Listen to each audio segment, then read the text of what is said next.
All right, TSL, let's get it. The reason why you have gotten weaker, not only personally, but also professionally and relationally as well, even spiritually, even mentally, all six of them, mentally, physically, financially, spiritually, emotionally, and relationally. 6 points. The reason why you've gotten weaker at those things is because you lack focus. Focus is a muscle, and you have gotten weaker over time and probably don't even realize it.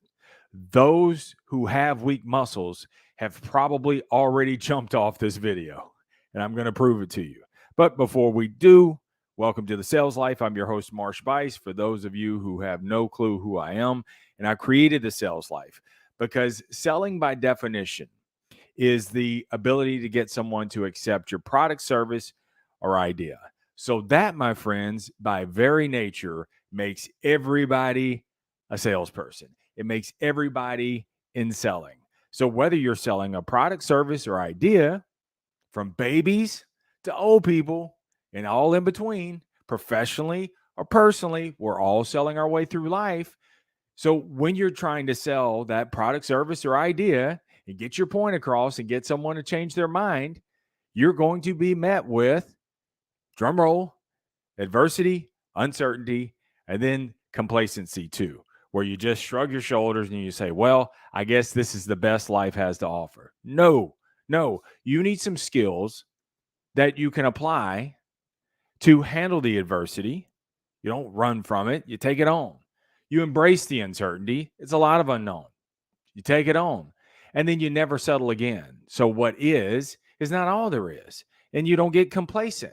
And fortunately, I've learned these skills in my going on 25 years of the sales profession, and I've been able to take these skills and apply these to every area of my life. So that way, see, you don't have to be in sales to learn how to sell. I'm going to help you with these things. And you have access to these 5 skills. You just probably don't ignite them very well. And those 5 skills that you need to continue to hone are communication. They all start with the letter C. Communication, curiosity, creativity, continuous learning and action, and productive confrontation. So that way you'll be ready for anything, no matter what comes up, or no matter when you're in a slump. It's because you're not accentuating, you're not lighting fire to one of these or more of these 5 skills. Communication. You got to talk to yourself. You've got to communicate first and foremost. What do you want out of life? Continuous learning and action. So, and that's what we're going to talk about today. It's also using the creativity. Instead of wishing you had more, you use what you already have. It's using curiosity, no longer living in statements. Well, I guess I'm too old. No, you're curious, you're living in questions, and you're no longer making statements. And then the 5th one, which is the Mac Daddy of them all, which is productive confrontation. And there are some things, some dust bunnies in your life that you need to attack. And that's confronting your own issues in your own life. And then when you do, then you can start confronting some issues in outside that affect your life as well. So thank you so much for being here. If this is your first time here, we've got the top 3% podcast in the world, which is the Sales Life Podcast. Be sure and take that on the go. That way, the days that you do not want to look at me, you can listen to me though, and you can take that on the go. Also, marshbice.com is the hub where you can find not only the YouTube channel, but also the podcast link. And there are, Lord, man, we're banging on nearly 800 episodes of the Sales Life. And so all of those, whatever season you're going through right now, then you can actually have access to that. So let's get in, like I said, the central part of today's message, or the only part of today's message, is learning how to train your focus muscle, what Ryan Stewman calls your hustle muscle. And so that focus muscle, you've gotten weaker in a lot of different areas in your life. And if you really, really think about it, it's because it's use it or lose it. You haven't been using it. So one way, I'm going to give you a quick way to actually strengthen that focus muscle, that hustle muscle, is to read. And we're not talking about, before you jump out of there, I'm not talking about, I think Warren Buffett, what he reads for 8 hours a day. Well, we don't have billions and we got to work. We got stuff we got to do. I get it. But you're going to find this is super. Everything I do is keeping it simple. From the way that I eat to the way that I train to how I set up the podcast, everything is super, super simple. So you're going to find that you can start making traction in your life by applying this technique that I actually have. So we have become an ADD society. We have, all of us. We are so tied to these phones that as soon as we get an alert, our attention span is always breaking. And there are days, man, where I have to just put it on do not disturb. I only allow just a few people that have access to get beyond the wall of the do not disturb, because otherwise I'm going to be sitting there working on something. I lose my focus. I get to that. I come back to it, and then I end up making mistakes. So I've got to train myself out of this thing. Now, you can turn off all your notifications. You can do that too. You can put it face down. You can put it in your purse, in your desk drawer. You can do all those kind of different things. But it goes deeper than that. Those are just processes that you do. But you really need something that is actually going to take your mindset to, you got to go to a mental gym on that. And physically reading is the best way to do that. So what I find that when I physically read is it actually strengthens and lengthens my attention span. And you need an attention span when you're in meetings. You need an attention span. How many times have you been on the phone or been on a Zoom and you're sitting there checking the last messages and stuff like that? You've lost focus on that. Now, I get there are some people that are not worth your time on the other end, but you got to dial this in and go through the Zoom meeting. I get that. But you're going to develop these habits. And what's happened is I think literally you have 3 seconds to get someone's attention. Meaning, let's see, we've been on here 7 minutes. So whatever 3 seconds divided by 7 minutes comes out to is we've lost 21,000 seconds, I guess. I don't know. But we've lost. I mean, people are jumping. They're jumping in. Not for me. Going on the next thing, next thing, next thing, next thing, next thing. And that's what you're doing in your life. You're doing it in your relationship. You're doing it when it comes to learning. You're doing it on your job. You're doing it personally. And that's why you're not seeing the results. Simple. I can tell you it's because you're not physically reading. So this offers so many benefits when you really break this down. So not only is this going to strengthen your attention span, it's going to deepen your focus, but also physically reading will help you become more present. It'll make you more present because what you'll do is in this short amount of block time, I'll explain it here in just a second, you'll be able to just drill down and be present during that time itself. All right. So, first thing, when to read. Now, I consume content about 3 hours a day. That's about what my goal is. Most of the content that I digest is through the ears, though. I got a lot of books here, behind the camera here, but there's a great portion of those I don't sit down and read cover to cover.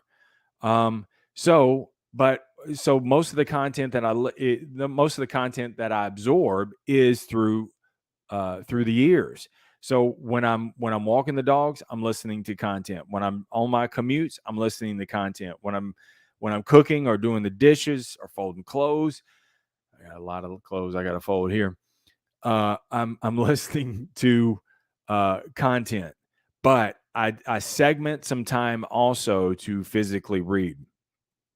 Now, I would tell you here's what works for me is I bookend my days with the alpha and omega of reading. So what I'll do is I'll set aside 1 to 3 10-minute segments throughout the day. So my first 2 segments are in the mornings because I'm freshest.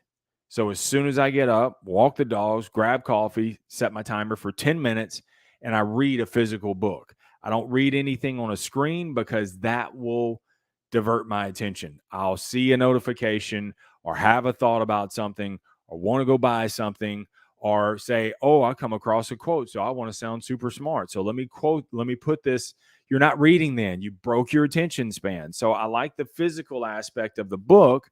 So that way, what I can do is the whole world is shut out. All electronic world is shut out for 10 minutes, just 10 minutes, but you can set it at 5, you can set it at 10. I wouldn't do anything more than that with your hectic lifestyle until you develop this muscle. And there are days, man, where I may spend an hour, but that's, I've gotten, I've earned my way to that. Most days I don't have that kind of time, but just because you don't have time does not mean, just because you don't have time to read doesn't mean that you don't have time to learn. So you learn through the ears most of the time, but you strengthen your attention span, you deepen your focus, and also you play more present by taking just a few minutes every single day to read. So I would urge you to, the first thing in the mornings you need to read, segment 10 minutes aside. In the evening, that's when I decompress, and it's been a long day. And a lot of times now, this is the time that I will actually I have a Kindle Fire tablet. I don't use an iPad for that because the iPad has access to other apps and stuff like that. So I buy, and they're super cheap, the Kindle Fire tablets, super cheap. But I only have my Kindle books on there. So a lot of times in the evening, when I'm just tired, it's been a long day, if I just am not in the emotional state to be able to sit down and read, then on the Kindle Fire app, it'll actually read to you. A majority of the books, it's robotic language, but it's free. So I can get the book. I can, in the bottom right hand corner, when you hit the window, it pops up. You can select your reading speed and it'll read to you. So I'll set my timer for 10 minutes and I'll let it read to me because I'm physically and mentally whipped, but I'm still open. I'm still receptive. There are days and nights where I'm like, all I got is 5 minutes. Okay, then that 5 minutes it is. But make sure that this is kind of your sterile time, your sterile environment where you're segmenting everything else. You don't really want to do it on the fly. You want to, because again, we're not just reading for the meaning and some ideas in this, but what we're doing is we're training our focus muscle, our hustle muscle. We're training it to play more present, lengthen our attention span, okay, and deepen our focus. That's the 3 reasons why you want to segment just a little bit of time on being able to do that. So I recommend to set your timer instead of reading a certain chapter or a certain number of pages, because like I'm reading, it's in the other room, I'm reading Ray Dalio's book right now with my journal. But a lot of those pages, if I was only reading by number of pages, a lot of his pages are blank because it's a journal. He has some entries, some ideas, and then he leaves open spaces for you to actually, write your own ideas with it. And so if I had a goal of reading 10 pages out of that book, well, I may only physically read 1 page. The rest of them are blank pages. So that doesn't do me any good.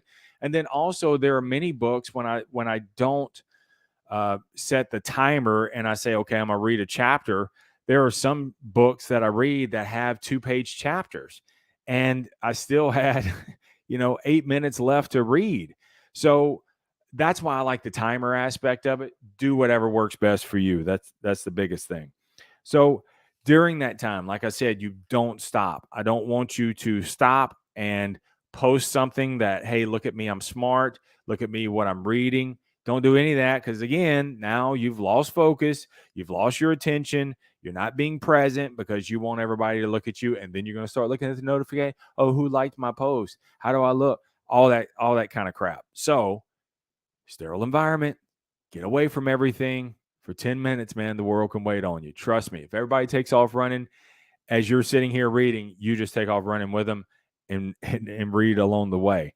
So don't do anything else for that 5, 7, 10 minutes until you're done with that. Now, when I say 5, 10, or 7, 5, 7, or 10 minutes, I say that because I think 1 minute is way too short. 2 to 3 minutes, it's not long enough to actually train that muscle. The better you get at this, then you'll actually want to do a little bit more, and you may find pockets of time. So I book in my days with the morning and the evening, but then also sometime throughout the day, like when I'm eating, then I'll crack open a book and I'll sit there and read. Or if I'm in between customers, I'll sit there and knock out 5 minutes and get something down on there. Or while I'm waiting for a customer to join the Zoom appointment, I'll sit there and read. While I'm waiting there, I just make the best use of the time. But if you just segment 2 to 3 pockets of time during that time, you're going to, and plus you're going to be more read too. But also you're going to focus better. You're going to lengthen your attention span, and you're going to practice being present because I got to read this book. All right. You are initially sometimes going to drift off. That's okay. Just come back. Just come back every time you feel yourself drifting off. Now, if there's an idea that you come across and you really want to expand on that idea, during that time is not the time. So I would encourage you to either underline it, or actually to underline it. And then once you're done with that 10-minute segment, while it's still fresh, take out your voice memo app on your phone. What do I do with my phone? On your phone, and record what you just read and what your thoughts are to it. I'm a big advocate of doing that because have you ever read something before and then you underline it? You're like, yeah, I'm going to get back to that. And then next Tuesday you come back to it and you're like, I don't know why I underlined that. I knew it was something good. That's why I like to capture it in the moment. So as soon as I'm done with that block of time, it's still fresh. I come back to it. I record my thoughts. I record my thoughts along with if there's something relevant that needs to be quoted with that. And then in my morning time, because I always segment time, that's a whole nother podcast. I segment time aside just to sit there and write 20 minutes, one page, sometimes longer. But I segment that time, and then that's when I unpack it even more than that. All right. So already addressed that, the 1 to 3 10-minute segments. Make sure I'm not missing anything else. That's it. So a lot of times what I'll do too is I'll grab 3 different books. I don't necessarily read out of the one book. So what I'll do is for that 10-minute block, I'll grab a book. I'll go to the front chapter. I find the chapter, or go to the front table of contents. I go to the chapter that most interests me in that day, that's catchy. And then I segment that time for 10 minutes. And then on my next 10-minute block, I'll grab a whole nother book and I'll read that. You're going to find that it keeps things fresh, and you'll be more well-rounded, and you won't get overwhelmed. Just be like, I've been working on this book for a month. There is nothing in the Constitution that says you have to read a book cover to cover. Find an area that works for you, read that, get something that you can apply to your life, apply it to your life, do what works for you, rinse and repeat. But if you do this a few times every single day, even if it's a couple of times, 5 minutes here, 5 minutes there, 5 minutes while you're sitting there waiting on them to make your number 6 at the restaurant, you're going to strengthen your attention span. All right. You're going to focus better, and you're going to be more present. You're not going to be drifting off, be like, what? All right. And you got stuff to talk about. So when people and you're getting together, they're all talking about gossip, and you're sitting down at the table talking about growth because you read out of 3 different books in that one day. All right. Hope this helps. Any feedback, any thoughts, drop it in the comments below. Don't forget the podcast comes out on Monday and Thursday. And I got a bonus episode that came out. It's an old school backspin one. I put it out today. It's only just a few minutes long. Attention span. It's only just a few minutes long. So that's just one from one that we did some time back. All right, let's get out of here. With that, remember, the greatest sale that you will ever make is to sell you on you, because you're more than enough. Keep it simple. Keep it moving. Never settle. Keep selling. Stay in the sales life. Peace.